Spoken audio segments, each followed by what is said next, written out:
O tema da pregação hoje é arrependimento é metanoia. Evangelho de Lucas, capítulo 3, verso de número 3. Diz assim a palavra de Deus.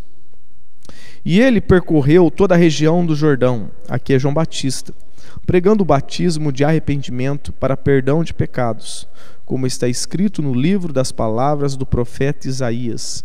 Voz do que clama no deserto, preparai o caminho do Senhor, endireitai suas veredas. Todo vale será aterrado, e todo monte e colina serão aplanados. O que é sinuoso se endireitará, e os caminhos acidentados serão nivelados, e todos verão a salvação de Deus. E João dizia às multidões que vinham para ser batizadas por ele: raça de víboras, quem vos ensinou a fugir da ira futura? Produzi frutos próprios de arrependimento, e não comeceis a dizer a vós mesmos: Abraão é nosso pai, porque eu vos digo que até destas pedras Deus pode dar filhos a Abraão.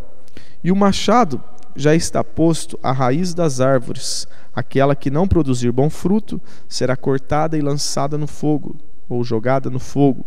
Então as multidões lhe perguntavam: o que devemos fazer? Ele respondia: quem tem 2 túnicas, reparta com o que não tem nenhuma, e quem tem alimento, faça o mesmo. Vieram também alguns publicanos para ser batizados e perguntaram-lhe: Mestre, o que devemos fazer? Ele lhe respondeu: não cobreis mais do que o prescrito. E também alguns soldados perguntaram: e nós, que devemos fazer? Ele lhes disse: de ninguém tomeis nada à força, nem façais denúncia falsa, e contentai-vos com o vosso salário. O tema principal aqui desses versículos é o arrependimento. Mateus aqui ele resume toda a pregação de Jesus Cristo e de João Batista. Aqui Lucas, né? Lucas, ele assim como Mateus, eles resumem a pregação de João Batista e de Jesus em arrependei-vos. Essa era a tônica, né, do ministério de João Batista, do ministério de Jesus Cristo. Arrependimento de pecados. Arrependei-vos porque está próximo o reino dos céus. Então, grande parte da pregação desses homens, dos apóstolos de Jesus, dos profetas, constavam, né, o arrependimento, consistiam em arrependimento. Essa era a tônica, arrependimento de pecados. Portanto, chegamos na conclusão de que se um pastor ele não fala sobre arrependimento, ele é um falso pastor, ele é um falso pregador. A tônica de um ministério verdadeiro, de um ministério de um homem de Deus, deve ser sempre arrependimento, porque essa foi a tônica das mensagens de Jesus, dos profetas e dos apóstolos. Hoje a tônica de muitos pregadores e de muitas igrejas é outro, é autoajuda, é consolo, prosperidade e tudo mais, menos arrependimento. Então, João Batista, pelo contrário, pregava e chamava as pessoas ao arrependimento de pecados, né, para viver uma vida santa. Não é isso que nós vemos hoje em inúmeras igrejas e inúmeras pregações. Mas às vezes nós podemos cair no erro de achar que a pregação sobre arrependimento ela deve ser feita só para as pessoas de fora da igreja. Então por isso que muitos pastores não pregam na igreja, porque eles têm o falso entendimento de achar que só quem está lá fora precisa ouvir essa mensagem. Só quando é um evento onde convida as pessoas de outras igrejas, convida os parentes, que aí eles trazem uma mensagem de arrependimento. Mas eles estão equivocados. Arrependimento também deve ser constante na vida do cristão. Martinho Lutero, ele disse que o cristão, ele deve viver em estado de arrependimento. Arrependimento não é só um dia que acontece, né, na nossa existência. Muitas igrejas têm aquele apelo, né, de aceitar Jesus. Eles acham que arrependimento só acontece naquele dia. No dia que eu levantei a mão, aceitei Jesus, ou no dia que eu me batizei. E aí vivem tranquilos em seus pecados, não analisam sua vida, não vivem uma vida de arrependimento. Então arrependimento, na verdade, é um estilo de vida. Nós devemos todo dia examinar as nossas vidas e procurar ver o que precisamos mudar, o que precisamos melhorar. Então, arrependimento é um estilo de vida. Então, João Batista, ele chamava as pessoas a essa vida de arrependimento. E como que ele fazia isso? Ele fazia isso através do confronto. O texto diz que ele percorreu toda a região do Jordão, ali pregando, o batismo de arrependimento. Então ele percorreu toda aquela região confrontando o povo dos seus pecados. E ele se retirava também para o deserto. E aí as multidões iam até João Batista, e lá no deserto ele confrontava também as multidões. O texto nos mostra também que ele confrontou os políticos de sua época. O Lucas vai falar isso mais para frente. Ele vai mostrar ali João Batista confrontando o pecado do rei Herodes. Então João Batista também confrontou os políticos. E ele confrontou a religião de sua época, que estava corrompida, o judaísmo. Eles estavam vivendo uma falsa religião. Então João Batista confrontou as multidões, os políticos e a religião. Então João Batista, ele joga por terra a falácia, de que religião e política não se discute. Não. João Batista, ele confrontou o rei Herodes, o político da sua época, confrontou a falsa religião. A Bíblia nos mostra que os profetas, João Batista, Jesus e os apóstolos, eles confrontavam as pessoas, confrontavam o falso ensino, confrontavam os hereges.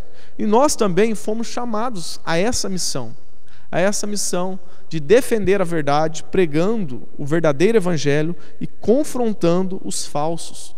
Se nós não fizermos isso, nós iremos cair no pecado da omissão. E nós iremos provar para nós mesmos que não amamos as pessoas. Porque quando nós vemos uma falsa igreja crescendo, uma seita crescendo, sendo criada a cada dia, e nós ficamos tranquilos, dormimos tranquilos, nós não nos preocupamos com aquelas pessoas, nós não preocupamos com o reino de Deus, nós somos pessoas que não temos o amor dentro de nós. Porque se nós amamos as pessoas, nós iremos alertá-las da falsa igreja, do falso pastor, do falso ensino, para que elas saiam dessas igrejas, para que elas busquem uma igreja sadia. Martin Luther King, ele disse uma verdade: meu medo não é a atividade dos maus, mas a passividade dos bons. Por que a corrupção ela cresce? Por que os maus estão no poder? Porque os bons se calaram. As pessoas que deveriam confrontar esses homens maus, elas muitas vezes se acovardam. Então que nós não venhamos cair nesse pecado, no pecado da omissão, de ver as pessoas indo para o inferno e não fazermos nada. João Batista, pelo contrário, ele sabia que lá em Israel, lá na religião falsa de sua época, tinha religião bastante para mandar as pessoas para o inferno. Então por isso que João Batista confrontava, ele era movido pelo amor, ele amava as pessoas. Nós somos chamados de cristãos protestantes. Hoje, inúmeras igrejas, inúmeros cristãos não poderiam comemorar o 31 de outubro, onde ali se comemora a reforma protestante. Todo ano, dia 31 de outubro, eles não poderiam. Por quê? Porque eles não confrontam nada, eles não protestam contra nada. Na verdade, muitos protestam contra nós, que denunciamos os falsos ensinos. Aí eles protestam. Mas eles não protestam contra o falso profeta, eles não protestam contra o falso ensino. Lutero, ele foi protestante porque ele protestou contra a Igreja Católica Romana. Lutero chegou a chamar o Papa de anticristo. Lutero protestou contra a Igreja Católica dizendo que ela era a prostituta de Apocalipse. Aí hoje, o que nós vemos hoje? Nós vemos os pastores chamando os padres de irmãos em Cristo. Oh, meu irmão, meu padre, irmão.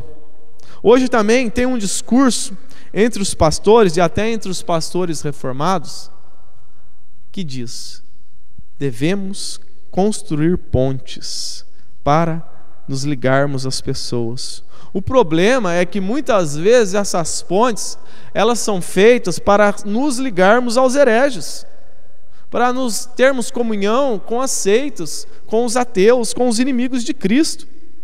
Muitos pastores estão construindo pontes, não com os verdadeiros cristãos, mas estão construindo pontes com os falsos cristãos, com os hereges.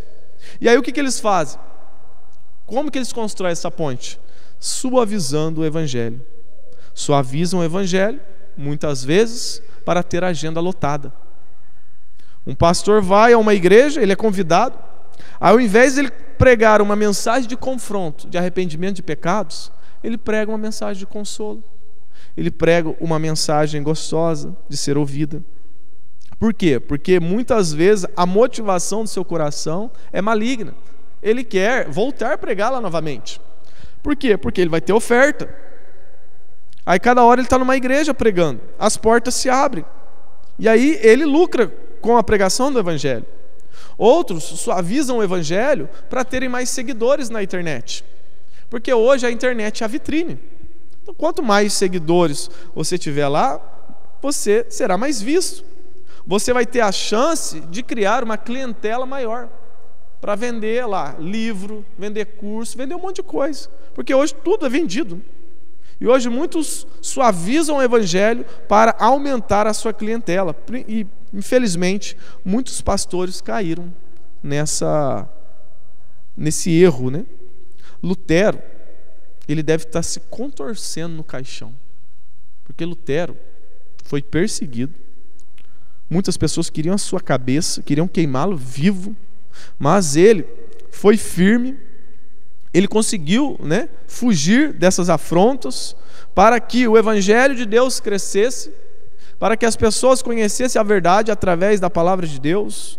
Ele passou um tempo escondido ali em um castelo traduzindo a Bíblia, para que chegássemos agora em 2025 e ver, né, essa bagunça que é no meio da cristandade. Lutero deve estar se contorcendo no caixão.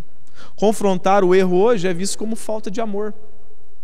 João Batista, pelo contrário, ele, movido pelo amor, ele confrontava o erro. Por quê? Porque ele sabia que os judeus tinham religião bastante para mandar as pessoas para o inferno. Jesus também foi motivado pelo amor, por isso que ele confrontou os religiosos de sua época, os falsos religiosos de sua época. Ele disse lá em Mateus 23: ai de vós, escribas e fariseus, hipócritas, porque fechais o reino dos céus diante dos homens, pois vós não entrais, nem deixais entrar os que estão entrando. Ou seja, a falsa religião, o falso ensino mata as pessoas, leva as pessoas para o inferno. É um instrumento do diabo para levar as pessoas para a condenação eterna. Então, por isso que Jesus confrontou os judeus, os incrédulos de sua época. João Batista, por confrontar a mentira, ele perdeu a sua cabeça. Jesus, por confrontar a mentira, foi crucificado. Eles, por assim agirem, receberam o ódio do mundo. Receberam o ódio do mundo por amar, por pregar a verdade. Conhecereis a verdade e a verdade vos libertará. Eles pregavam movido pelo amor e receberam o ódio do mundo. Nós também, se quisermos andarmos dos mesmos passos de João Batista, dos profetas, dos apóstolos, de Jesus Cristo, nós também seremos odiados pelo mundo. Se você, na sua casa, se posicionar, na sua família, se posicionar como um cristão verdadeiro, falar a verdade quando ela deve ser dita, pode ter certeza, muitos até dentro da sua casa irão se levantar contra você. Mas nós devemos não ficar tristes. Pelo contrário, devemos nos alegrar. Jesus disse lá em Mateus 5,11: bem-aventurados sois quando vos insultarem, perseguirem, mentindo, disserem todo mal contra vós por minha causa. Alegrai-vos e exultai, pois a vossa recompensa no céu é grande, porque assim perseguiram os profetas que viveram antes de vós. Então, quando nós pregarmos a verdade, anunciarmos a verdade e recebermos pedradas, nós devemos nos alegrar. Devemos entender que estamos no caminho certo. Agora, se a nossa pregação, se o nosso evangelho não confronta ninguém, aí nós devemos ficar em alertas, né? Porque podemos estar na mesma falsa religião dos escribas e fariseus, que eram hipócritas, né? Em primeiro lugar, nós podemos tirar desse texto? Prepare o caminho para o Rei Jesus através do verdadeiro arrependimento. Então aqui nós falamos um pouco do que foi pregado na semana passada, né, sobre a verdadeira mensagem do Evangelho, a mensagem do confronto, mas nós podemos tirar mais lições desse texto. Lá no verso 4 ao verso 6 diz assim: como está escrito no livro das palavras do profeta Isaías: voz do que clama no deserto, preparai o caminho do Senhor, endireitai suas veredas, todo vale será aterrado e todo monte e colina serão aplanados. O que é sinuoso se endireitará e os caminhos acidentados serão nivelados, e todos verão a salvação de Deus. Aqui nesses versículos, Lucas ele está se referindo a Isaías capítulo 40, do verso 3 ao verso 5. Essa foi uma profecia de Isaías. E Lucas ele aplica essa mesma profecia na vida de João Batista e de Jesus Cristo. Essa profecia é uma advertência de Isaías a respeito do futuro de Israel no Antigo Testamento. Israel, por conta dos seus pecados, havia sido levado cativo para a Babilônia. E Jeremias, o outro profeta, havia profetizado que o tempo desse cativeiro, o tempo dessa escravidão de Israel na Babilônia, duraria 70 anos. E logo após os 70 anos, Deus restauraria Israel, tiraria o povo da Babilônia e voltaria eles para sua terra natal.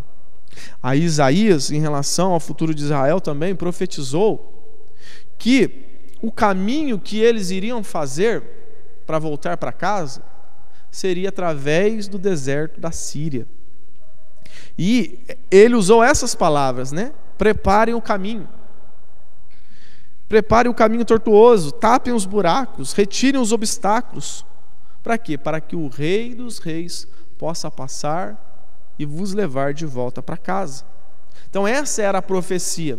E agora Lucas, no Novo Testamento, usa essa profecia do Antigo na vida do povo de sua época, de sua geração.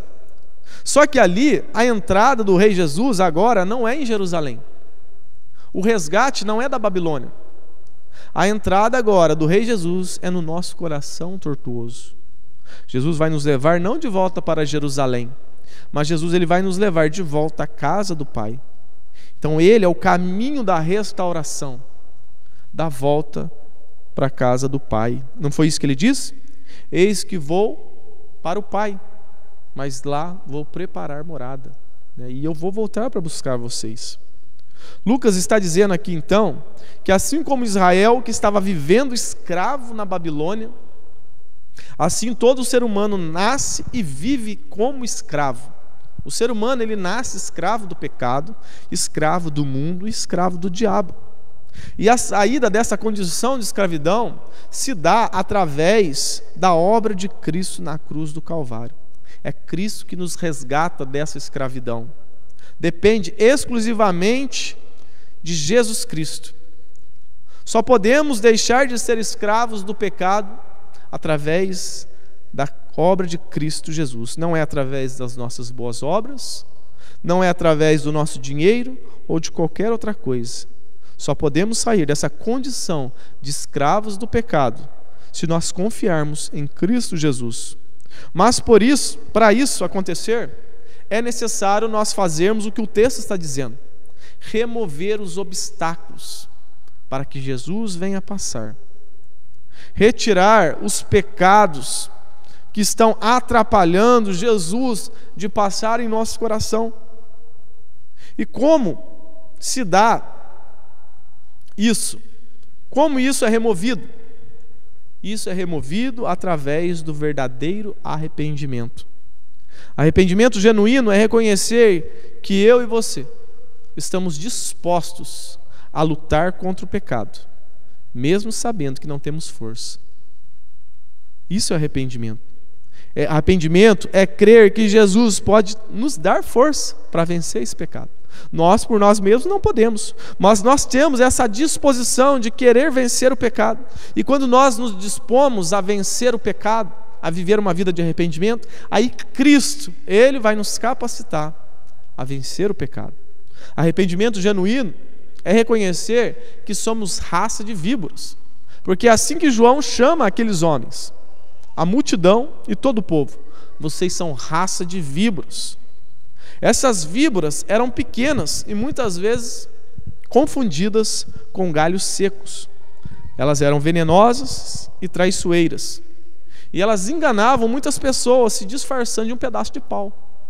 Então João aplica essa figura da serpente, né, da víbora, aos falsos religiosos de sua época, aqueles que confiavam na carne, aqueles que acreditavam ser o povo de Deus só porque eram descendentes de Abraão. E aí João chama eles de víbora. Vocês estão querendo enganar a Deus. Vocês acham que estão salvos e não estão. Vocês estão se enganando e querendo me enganar e enganar a Deus. Vocês não são filhos de Deus. Vocês são filhos da serpente. A raça de vocês é a raça de víboras. É a raça da serpente, aquela mesma serpente que estava lá no Éden, enganando Adão e Eva. O pai de vocês enganou Adão e Eva. Mas não pense que vocês enganarão a Deus. Não, a Deus ninguém engana. Hoje muitas pessoas também acham que pode enganar a Deus como as víboras. Muitas pessoas vão até a igreja, mas a conversão delas é falsa, assim como dos falsos religiosos da época de João Batista. Um exemplo: muitas pessoas vão primeiro, né, antes de ir para a igreja, a pessoa está com problema no seu casamento, problema financeiro, problema de saúde. Aí ela ouve falar que lá na Umbanda existe o tranca-rua. E o tranca-rua, ele resolve os problemas das pessoas, né? Ele tranca a vida das pessoas, mas abre a rua para você. Aí você vai lá, a pessoa vai lá. Aí ela acha que lá vai ser resolvido o seu problema. Lá vai resolver aquilo que precisa ser resolvido na vida dela. Aí não acontece, não resolve.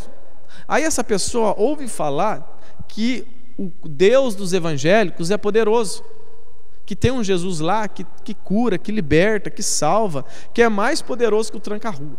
Aí a pessoa, movido por interesse, começa agora a ir na igreja evangélica. Só que ela acha que está enganando a Deus. Ela não está indo lá para se arrepender dos seus pecados. Ela não está indo à igreja reconhecendo que Deus é soberano, que Deus é o Senhor. Ela está indo na igreja movida pelos seus desejos carnais, né? Ela quer que as suas vontades sejam realizadas. Então ela acha que engana a Deus. Muitas pessoas acham que enganam a Deus. Aí ela usa uma roupa de crente, tem um linguajar de crente, canta até louvores em casa, mas está se enganando a Deus. Outras pessoas querem enganar a Deus inventando desculpa para os seus pecados. Eu fui muito magoada, por isso que eu sou assim. Eu não mudo. Eu sofri muito no passado, então eu sou uma pessoa azeda, amarga, irada, porque eu sou uma pessoa sofrida. Não, isso é mentira. Isso é desculpa. A pessoa usa isso como desculpa para continuar sendo asquerosa, para ser uma pessoa ruim, que faz mal às pessoas. É uma desculpa, está se enganando e querendo enganar a Deus. Outras pessoas querem enganar a Deus dizendo: olha, eu fui muito ferido na igreja, então eu não quero fazer parte de nenhuma igreja, eu não quero ter vínculo com nenhuma igreja, eu não quero me envolver. É mentira. As pessoas usam essa desculpa porque elas não querem se submeter a nenhuma autoridade. Elas não querem se trabalhar na obra, elas querem viver um cristianismo raso, do jeito delas. Outras pessoas: eu não posso contribuir na igreja porque eu sou pobre. Mentira. Você não contribui, a pessoa não contribui, muitas vezes é porque é avarenta. O Deus dela é o mamon. E aí ela nunca tem para ajudar na obra de Deus, para que o reino de Deus avance, né, para que mais pessoas sejam alcançadas. Ela não se preocupa. Outro exemplo: tem pessoas, por exemplo, um homem. O homem, ele casa jovem. Aí ele tem uma boa aparência, aí ele acha que é o garanhão, aí ele casou novo, aí ele começa a atrair a esposa. Aí a esposa descobre que ele sai com um monte de mulher, aí ele não se arrepende, a mulher abandona ele, vai embora, Aí o que acontece? O tempo passa, esse homem fica velho, ele já não tem mais a beleza que ele tinha, e aí ele se sente só. Aí ele se sentindo só, ele pensa: acho que eu vou na igreja, porque talvez o meu casamento seja restaurado, e aí a minha esposa possa voltar para mim. Aí ele começa a ir na igreja e coloca o pastor em xeque, e diz para o pastor: pastor, a minha esposa tem que voltar para mim, né?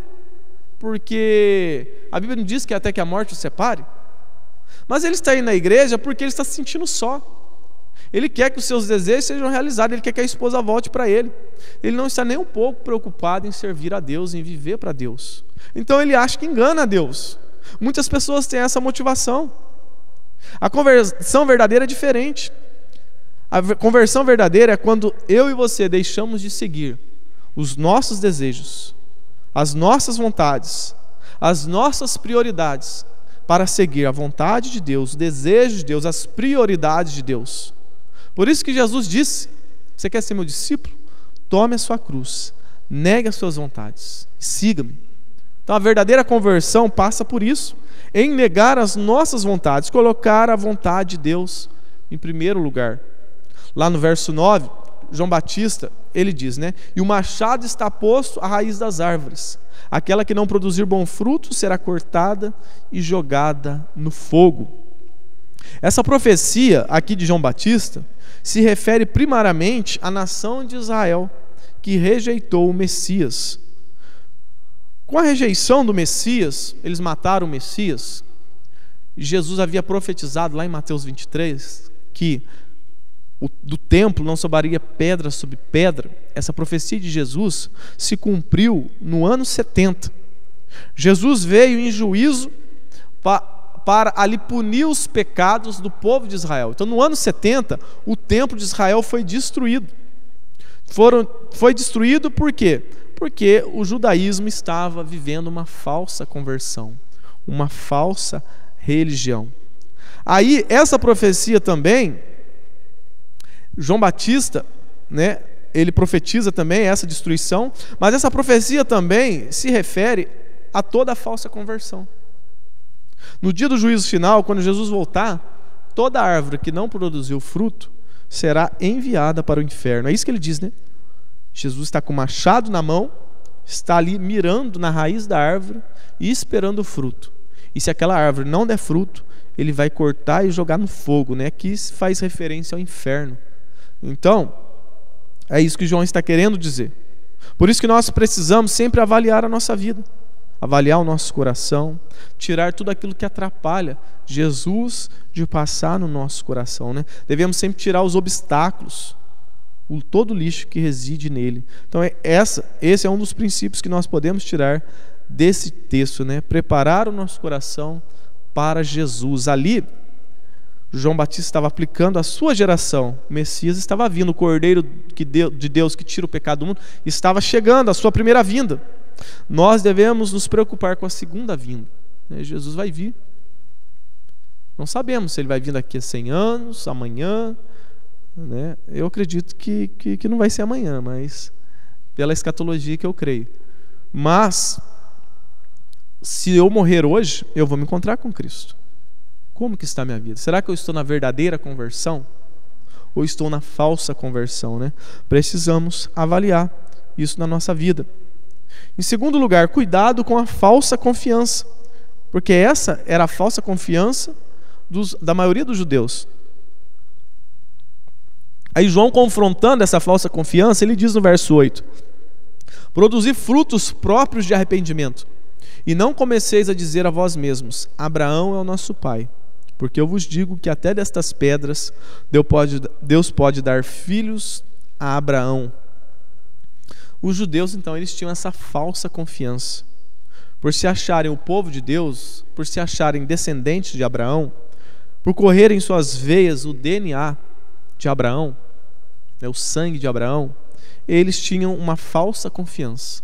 Eles achavam que Deus era com eles. Hoje também não é diferente. Muitas pessoas acham que são salvas porque elas têm alguma ligação natural com o povo de Deus. Muitas pessoas que são filhos de crente, né, eles têm esse problema. Ah, os meus pais são crentes. Minha família toda é crente. Eu sou cristão. Quando eu era criança, eu ia na igreja. Agora eu estou longe, né? Sou um cristão, um crente não praticante. Mas eu nasci no berço evangélico. Eu conheço a verdade. Se ele conhecesse a verdade, de fato, ele estaria agarrado à cruz de Cristo. Ele estaria seguindo o caminho de Cristo. Na verdade, ele não conhece. Então ele tem uma falsa confiança em Deus.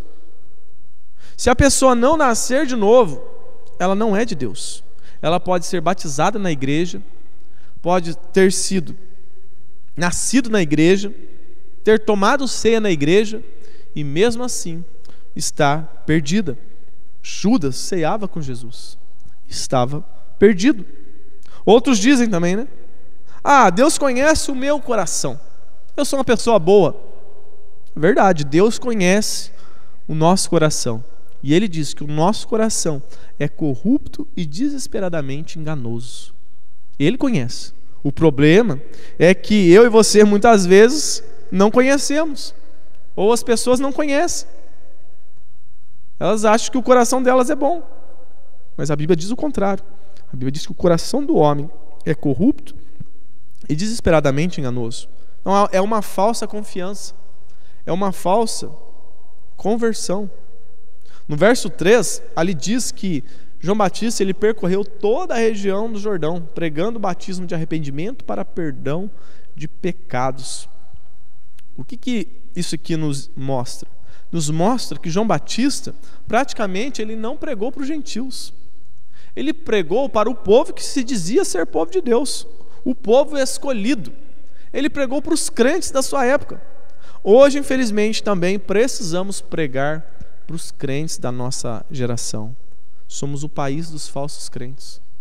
Por que o nosso país tem tanta imoralidade, tanta corrupção, tanta podridão? Porque nós não somos cristãos. Nosso país não é um país cristão. O nosso país é o país dos falsos cristãos. O nosso país é o país das víboras, daqueles que acham que enganam a Deus. Você pergunta para qualquer um na rua: você acredita em Deus? Acredito. Mas ele se submete? Não se submete. Ele vive como se Deus não existisse. Vive como ateu, como se Deus não existisse. Era comum ali no tempo de João Batista os gentios serem batizados. Mas aqui João Batista está exigindo que os judeus, eles fossem batizados, né? Aqueles que diziam ser o povo de Deus. E qual que era o argumento deles? Somos filhos de Abraão. Somos descendentes de Abraão, nós não vamos batizar não, João. Você está equivocado. Aí João confronta, né, essa falsa confiança deles. João diz: pelo contrário, vocês não são nada. Vocês não têm frutos de arrependimento. A confissão de fé de vocês não está de acordo com o modo de viver de vocês. Muitas pessoas vivem assim, né? A devoção dela no culto, a devoção dela a Deus é só no dia de culto, mas durante a semana ela vive como incrédulo. No dia de culto, né, ela vive como crente, mas o restante da semana ela vive como um descrente. Uma pessoa que vive dessa maneira é como uma víbora, está querendo enganar a Deus. É como uma víbora, está disfarçada de cristão. E quem vive assim precisa se arrepender e nascer de novo. Então, ter uma ligação natural com o povo de Deus não garante salvação. Paulo, ele explica isso lá no capítulo 9 de Romanos. Ele diz, né, porque nem todos os que são de Israel são israelitas. Nem todos que fazem parte da igreja são salvos, são de Deus. Nem por serem descendentes de Abraão são teus filhos. Então, nem todo aquele que diz Senhor, Senhor é de Deus. Nem todo aquele que dá paz do Senhor para a gente na rua é de Deus. O verdadeiro filho de Deus e filho de Abraão é conhecido pela fé. E a fé se materializa através das obras, através dos frutos de arrependimento. Por isso que João Batista está confrontando ele. Cadê o fruto de vocês? Apresentem o fruto. Vocês não têm. Vocês não são de Deus. Tiago explica melhor isso em sua carta. Ele diz lá no capítulo 2, do verso 17 ao verso 19: a fé, se não tiver obras, por si só está morta. Não adianta você professar que crê em Deus, se você não tem obras, se a sua fé não é evidenciada por obras. Se você só diz ter fé e não tem obras, é uma fé morta, não serve para nada.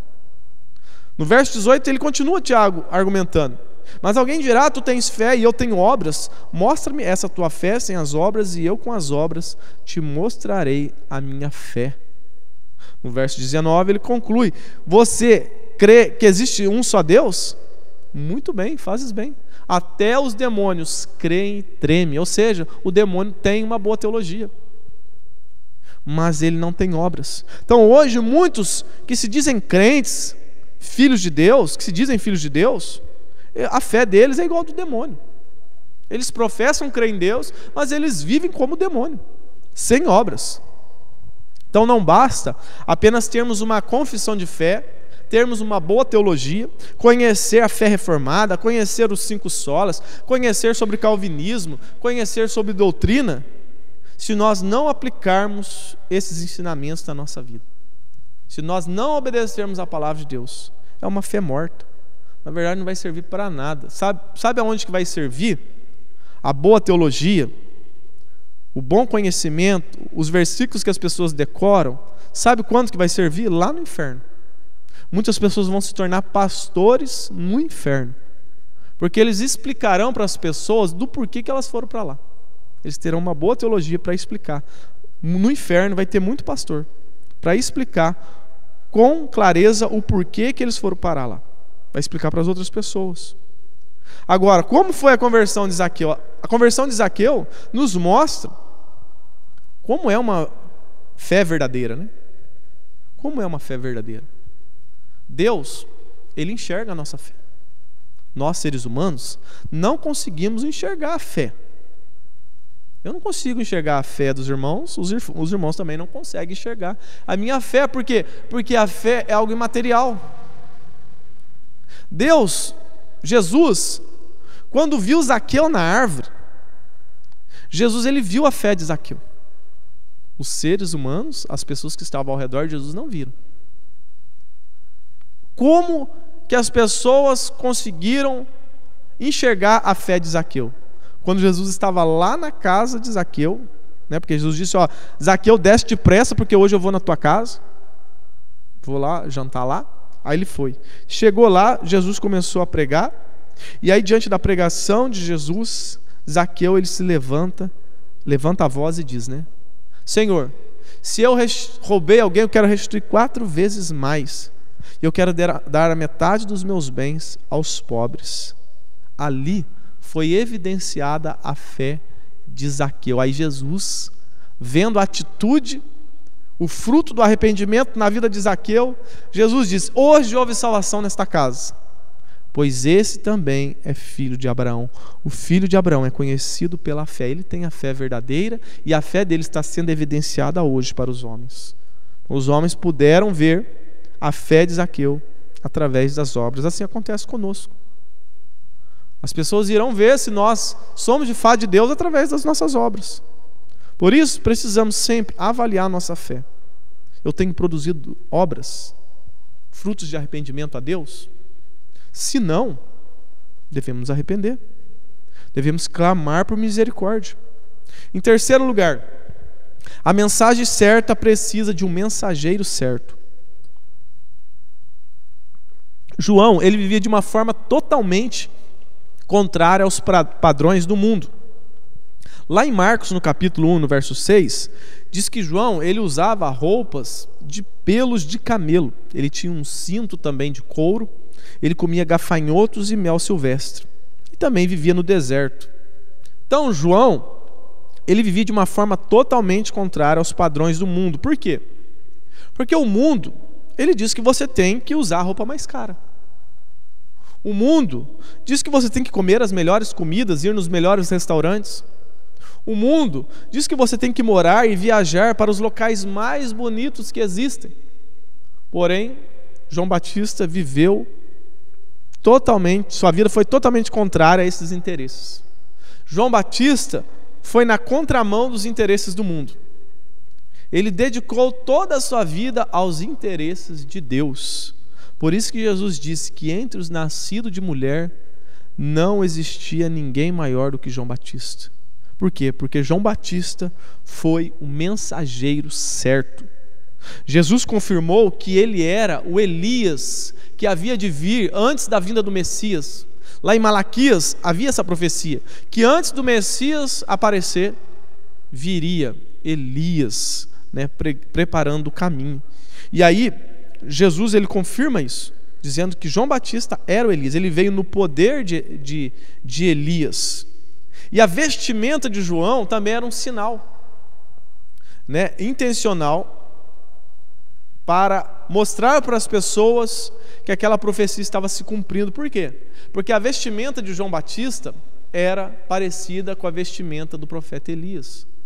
Se você examinar as Escrituras, você vai ver que Elias também se vestia de pelos, né, de animais, e também usava um cinto de couro, mostrando então que a profecia estava se cumprindo. Então João Batista era a pessoa certa. Mas João Batista também era a pessoa certa, por quê? Porque ele não chamava a atenção para si. Uma vez João Batista disse que Jesus cresça e eu diminua. Ele apontava sempre para Jesus, não para sua própria pessoa. As pessoas até achavam que ele era o Cristo. Aí ele disse: não, Cristo é maior do que eu, ele vai vir depois de mim, eu não sou digno de desatar as sandálias, né, dos pés. Não sou digno, eu sou apenas uma voz. Jesus disse que entre os nascidos de mulher ele era o maior, mas ele não dizia isso. Ele dizia: não, eu sou apenas uma voz no deserto. Então, ele era a pessoa certa porque ele não chamava atenção para si. Assim como João Batista, Paulo também não chamou atenção para si. Lá em 1 Coríntios, Paulo ele escreve: porque Cristo não me enviou para batizar, mas para pregar o Evangelho, não por sabedoria de palavras, para não esvaziar o significado da cruz de Cristo. Então Paulo ele usa esse termo, né? Não por sabedoria de palavras. Sabedoria aqui, ela é traduzida também como eloquência. Os gregos, eles eram os mestres da oratória. E nessa época existiam os sofistas. Eram homens que eram contratados para fazerem discursos. E eles eram bons na oratória. Eles convenciam as pessoas com os argumentos, com sabedoria humana. Eles chegavam ao ponto de usar argumentos bonitos, falar bem, se expressar bem. Eram contratados pelas pessoas e diziam: olha, a grama é verde. Aí as pessoas ficavam encantadas com como ele se expressava, como ele falava, os argumentos que o sofista usava, e as pessoas acreditavam. Não tem como dizer que a grama não é verde. Mas aí o mesmo sofista às vezes era contratado para dizer a partir de então que a grama é rosa. Aí o sofista ele criava outros argumentos, ele falava muito bem e convencia as mesmas pessoas: olha, a grama na verdade é rosa. Ele não tem como dizer que a grama é rosa com esses argumentos. Então eles encantavam as pessoas com a sabedoria das palavras, né? Ganhando glória para si, apontando para si. Aí Paulo ele diz: não, eu não prego por sabedoria de palavras, eu prego a cruz, né? Para não esvaziar a cruz de Cristo. E João também era assim. Ele não chamava atenção para si. Aqui os sofistas eles mexiam com a emoção das pessoas através de palavras bonitas. Eles não se importavam com a verdade. Eles se importavam com eles se preocupavam em impressionar as pessoas. Hoje acontece isso também no meio evangélico. Quem são os sofistas hoje? São os pastores coaches, né? Aqueles que pregam de maneira bonita, falam palavras bonitas, palavras de efeito. E aí você vai ver, essas pessoas têm vários seguidores, né? Tem vários pastores coaches que têm vários seguidores hoje. Outros também poderiam ser os piadistas. Pessoas que mudam a voz quando vai pregar, faz uma voz de caipira, conta piada. Aí, né, ele ali encarna um ator.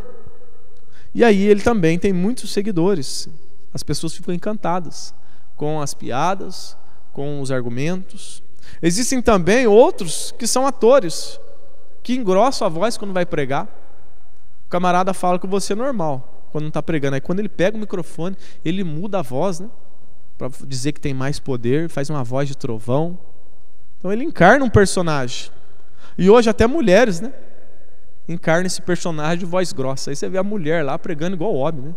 Voz de homem, né? Uma coisa estranha. Então seriam esses pastores, coaches, seriam os sofistas que chamam a atenção para si. Então as pessoas, elas vão para ouvir essas pessoas por conta dessa sabedoria humana, né? Não por conta da cruz. A mensagem, ela deve ser cativante e não o mensageiro. João Batista, ele se vestia de uma maneira totalmente estranha para que as pessoas não se preocupassem com ele, mas sim com a mensagem que ele dizia. Que as pessoas deveriam se preocupar com a pregação que ele dizia às pessoas. Um exemplo disso é as pregações de Jonathan Edwards. Jonathan Edwards, um pregador do passado, ele tem uma pregação muito famosa chamada Pecadores nas mãos de um Deus irado. Como que Jonathan Edwards pregava? Jonathan Edwards, ele não ficava se movendo no púlpito, ele ficava parado, lendo a sua pregação. Ele escrevia a sua pregação, ia para a igreja e lia a pregação. Só que essa pregação alcançou milhares de pessoas. Muitas pessoas se converteram através da leitura da pregação de Jonathan Edwards, mostrando que o poder de Deus não está no homem, e sim na mensagem de Deus trazida através da boca do homem, né? Então o objetivo nosso aqui na igreja não é que os irmãos acham que somos grandes, né? Que grande pastor, Deus nos livre, né? Que os irmãos possam sempre ver que Deus é grande, que Cristo é grande, que a mensagem de Deus, sim, ela é grande, mas somos apenas um vaso, né? Somos apenas instrumentos na mão de Deus. Quando nós queremos enfeitar muito um vaso, ele tira a glória da planta, né? Então um vaso ele tem que ser simples, para que a planta fique destacada. Agora, quando embelezamos muito o vaso, né, tira a glória da planta, né? Que Deus nos livre de ser assim. Eu estou encerrando. Em quarto lugar, o Evangelho sempre nos leva a uma decisão. Aqui do verso 10 ao verso 14, diz, né? Então as multidões lhe perguntavam, o que devemos fazer? Ele respondia, quem tem 2 túnicas, reparta com o que não tem nenhuma. E quem tem alimento, faça o mesmo. Vieram também alguns publicanos para ser batizados e perguntaram-lhe, mestre, o que devemos fazer? Ele lhes respondeu, não cobreis mais do que o prescrito. E também alguns soldados perguntaram, e nós, que devemos fazer? Ele lhes disse, de ninguém tomeis nada à força, nem façais denúncia falsa, e contentai-vos com o vosso salário. Então as pessoas foram até João, depois de sua pregação de confronto de pecados, eles ali foram perguntar, o que devemos fazer a partir de agora? E aí eles disseram, né? Aí João Batista começa a responder a eles. Nós vemos também essa pergunta lá em Atos 2, quando Pedro prega, as pessoas também vão até Pedro e fazem a mesma pergunta, o que faremos? Então a verdadeira pregação do Evangelho nos leva a uma reação. Em 1 Coríntios, no capítulo 1, no verso 18, Paulo ele diz que a mensagem da cruz é loucura para um grupo de pessoas. Para quem? Para os que estão perecendo. Mas para nós, outro grupo, que estamos sendo salvos, é o poder de Deus. Então, diante da verdadeira pregação do Evangelho, não tem como a pessoa ficar indiferente. Ou ela aceita aquilo, se curva diante daquilo, ou ela fica irada com a mensagem do Evangelho. Ou a pessoa rilha os dentes ao ouvir a mensagem verdadeira, assim como os judeus fizeram diante da pregação de Estevão, onde apedrejaram Estevão, taparam os ouvidos, rilharam os dentes. Ou nós dobramos os joelhos e derramamos as nossas lágrimas nos pés de Jesus, como fez a mulher pecadora. Não tem como ficar indiferente. Ou nós ficamos do lado do rei Herodes, que matou João Batista, ou nós nos arrependemos e mudamos, né? Agora, a falsa pregação, ela nunca nos leva a esse estágio de perguntar o que devemos fazer, o que eu preciso mudar. E muitas vezes, quem prega o falso evangelho, ele diz que nós que pregamos o verdadeiro evangelho, nós pregamos a teologia do medo, né? E nisso eles estão certos. A verdadeira pregação do evangelho, a primeiro momento, traz medo, a princípio traz medo. Um exemplo, você está passando mal, aí você vai lá no pronto-socorro. Aí o médico faz o exame e aí ele dá a notícia: olha, se você não mudar a sua alimentação, se você não fazer um exercício físico, você vai morrer daqui a uma semana. Você está a ponto de infartar. A pessoa vai ficar com medo, vai ficar desesperada. Agora, se o médico, ao ver que a pessoa não está bem, está ali a ponto de infartar, ele fala: não, pode ficar tranquilo, vai dar tudo certo. A pessoa sai dali tranquila. Então, o verdadeiro evangelho, ele nos faz sentir, sim, temor de Deus. Quando nós olhamos para a santidade de Deus, daquilo que Deus exige de nós, nós devemos, sim, temer a Deus, ficar com medo. A Bíblia diz que o princípio da sabedoria é o temor a Deus. Olha como foi a pregação do apóstolo Paulo. Paulo foi lá pregar lá na Judéia. E aí ele foi interrogado pelo governador Félix. Olha o que diz Atos 24, 25. Quando Paulo falava sobre a justiça, o domínio próprio e o juízo vindouro, Félix ficou amedrontado. Diante da pregação do apóstolo Paulo, ele sentiu medo. Agora, o pastor atual, os falsos pastores hoje, eles falam no máximo, né? Aceite Jesus, aceite uma oração. João Batista, pelo contrário, ele diz: pare de pecar. E ele apontuava o pecado. Você, Herodes, você está em pecado, você está em adultério, você está saindo com a mulher do seu irmão. Ele apontava, ele não falava: parem de pecar, de maneira generalizada, né? Não, ele apontava os erros que deveriam ser mudados, né? E aqui interessante que as 3 perguntas respondidas por João Batista envolvem finanças. Primeiro chega a multidão: o que devemos fazer? Aí ele diz, né? Você que tem 2 túnicas, você que tem alimento sobrando, reparta com quem não tem. Ou seja, se preocupe com o próximo, se preocupe com as pessoas, seja generoso. Isso envolve finanças. Aí chegam os publicanos, que eram conhecidos por roubar o povo. A mesma pergunta. Aí João responde: não cobreis mais do que o prescrito. Por quê? Porque os publicanos, eles se enriqueciam com a cobrança de impostos abusivo. Roma, eles trabalhavam para Roma, aí Roma pedia 10% das pessoas. Ao invés de eles cobrarem 10, eles cobravam 20, 30. Então eles roubavam as pessoas e se enriqueciam. Aí João Batista, ele diz: não, cobre só o que Roma pediu, envolvendo também finanças. Aí vem os soldados: o que devemos fazer? Aí João diz: de ninguém tomeis nada à força. Ou seja, não roube as coisas das pessoas, nem façais denúncia falsa, contentai-vos com o vosso salário. Ou seja, se contente com o salário de vocês. Seria hoje como os policiais corruptos, né? Que aceitam suborno.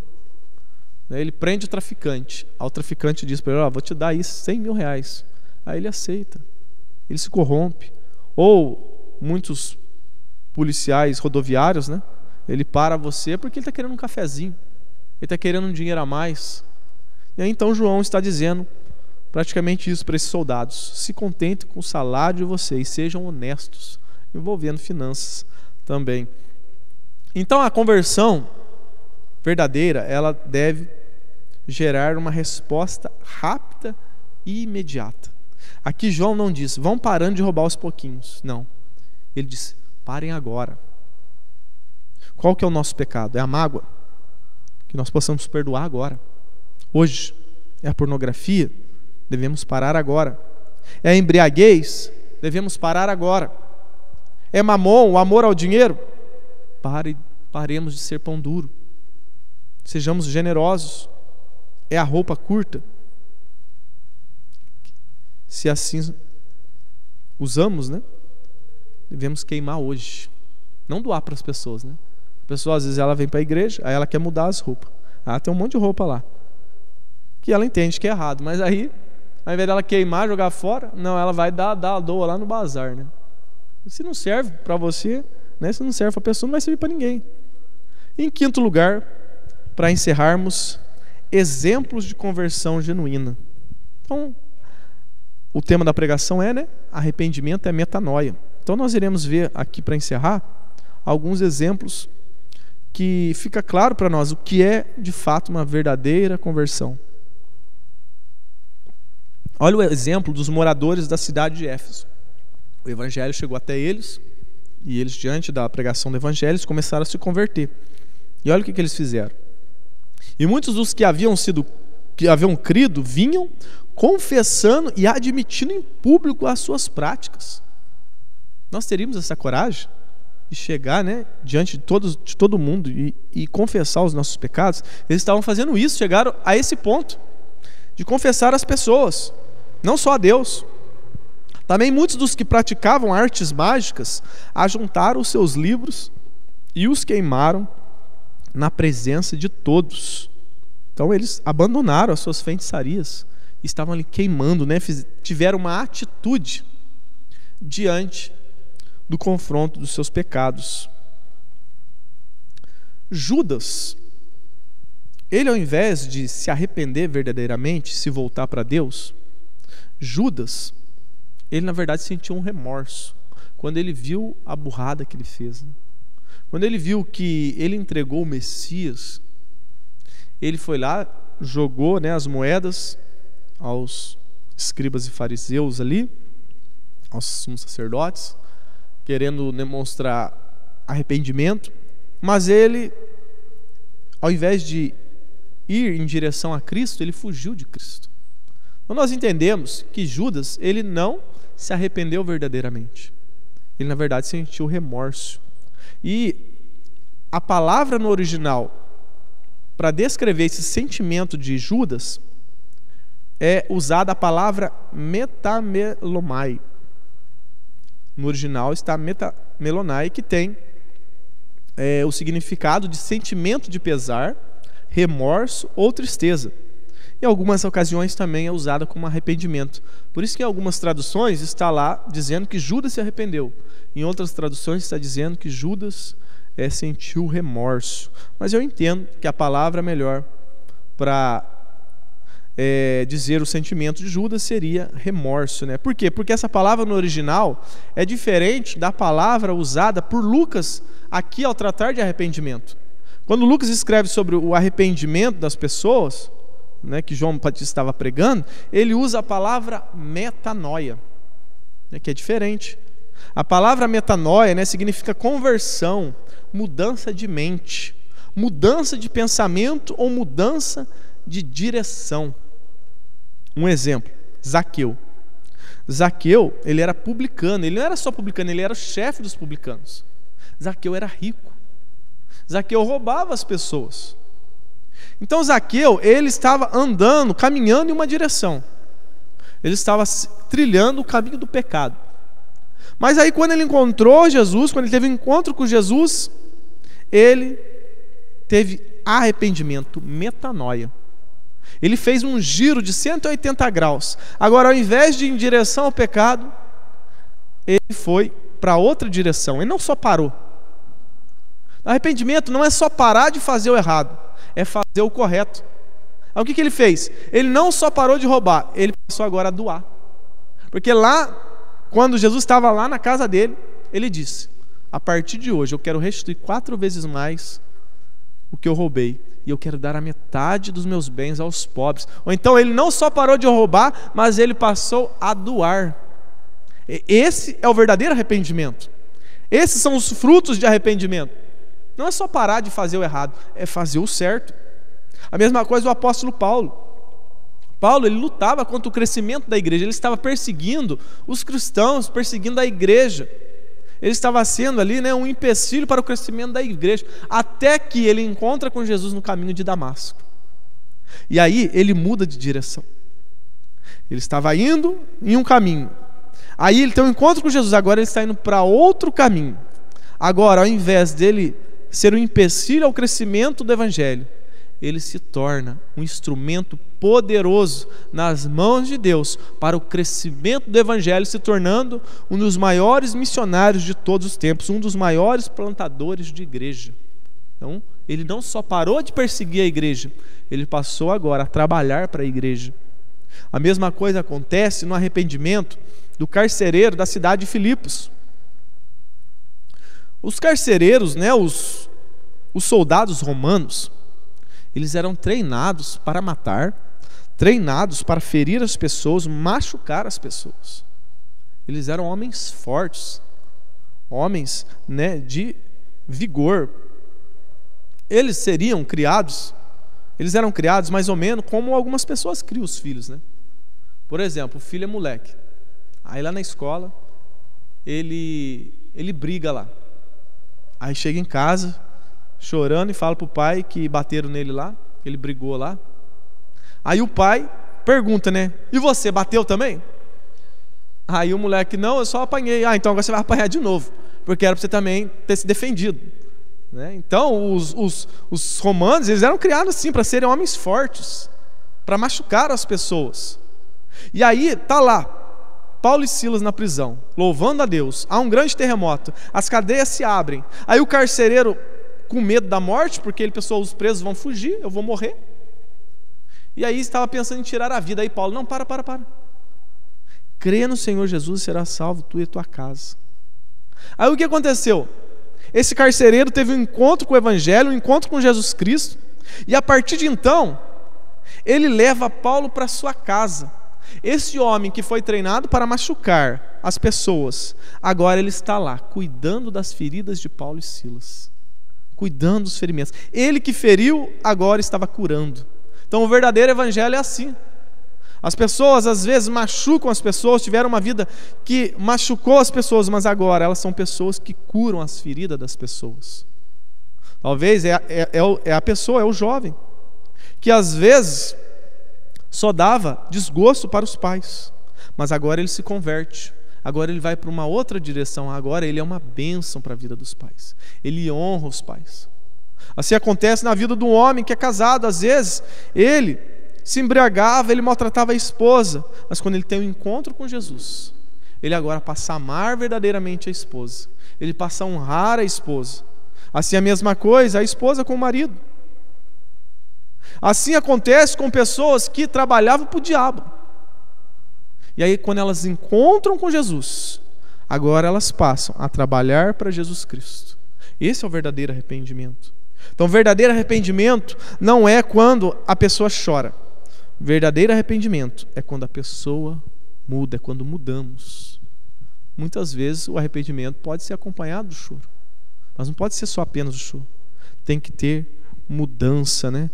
Então que eu e você possamos perseverar nessa estrada do arrependimento e fé, até encontrarmos com Jesus no céu, né?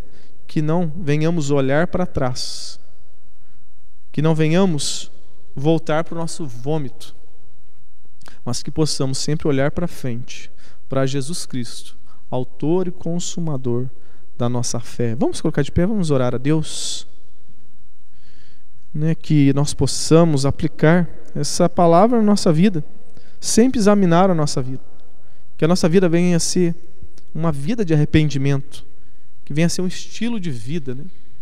Que nós possamos não só deixar de parar de pecar, mas que nós possamos produzir frutos, né? Frutos. Jesus disse que Ele é a videira verdadeira, nós somos os ramos. E Ele disse que aquele que está em Cristo vai dar muitos frutos, não é poucos, são muitos frutos.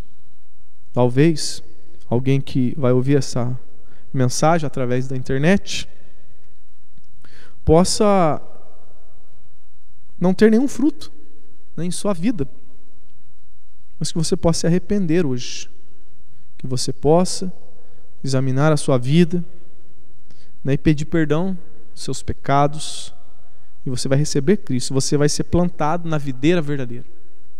Mas nós que estamos aqui hoje, Mas será que nós temos produzido frutos a Deus?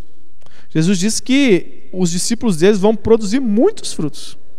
Às vezes nós até produzimos, mas são poucos. Às vezes nós estamos produzindo pouco, né? Que nós possamos adubar, né, a terra, a nossa terra, para que possamos dar muitos frutos. Adubar como? Através da oração, da leitura da palavra, da comunhão com a igreja, né? Para que possamos ser então chamados verdadeiramente de filhos de Deus, filhos de Abraão, filhos, né, da verdadeira fé, filhos de Deus. Que Deus tenha misericórdia de nós. Senhor meu Deus.